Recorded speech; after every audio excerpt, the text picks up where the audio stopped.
అందులో ఫ్రాడ్ జరిగినా జరగకపోయినా అందరూ స్పందించాలి. ఇప్పుడు ఓడిపోయారు కాబట్టి వైసీపీ దాన్ని మాట్లాడుతుంది, ఏదో ఒకటి చేస్తుంది.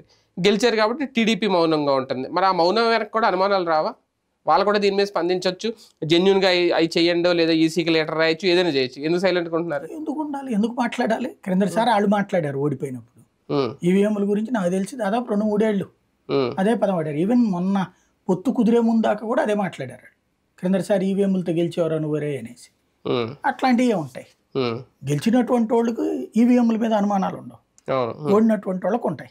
కానీ అంటే భారీ పత్ర స్థాయికి వచ్చినప్పుడు 11 స్థానాల్లో గెలుపంటే ఇప్పుడు ఇది లింక్ పెట్టుకుంటున్నారు. జగన్ ఓటమికి ఈవీఎంలు అయ్యి ఉండొచ్చు. ఆ ఈవీఎంల మాట ఓటమి మోడీ అనాలి కదా! 240 రావడం ఏంటి నాకని.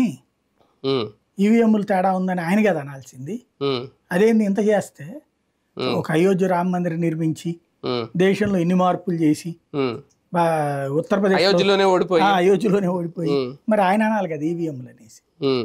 మనం ఏంటంటే నిజాన్ని అంగీకరించలేనప్పుడు ఇది మాట్లాడుతూ ఉంటాం. ప్రాక్టికల్‌గా ఇప్పుడు ఆంధ్రప్రదేశ్‌లో ఒక ఫ్యాక్ట్ ఫిగర్ కనబడుతున్నది ఒకటే. హ్మ్. కమ్మ సామాజిక వర్గాన్ని వీళ్ళు బాగా ద్వేషించారు. ఓహ్! ఆ ద్వేషంతో వాళ్ళంతా ఒక్కటయ్యారు. హ్మ్. కసిగా ఒక్కొక్కళ్ళు 10 మందిని ఇన్‌ఫ్లుయెన్స్ చేసే ప్రయత్నం చేశారు. హ్మ్. ఇది నంబర్ 1. హ్మ్. కాపు సామాజిక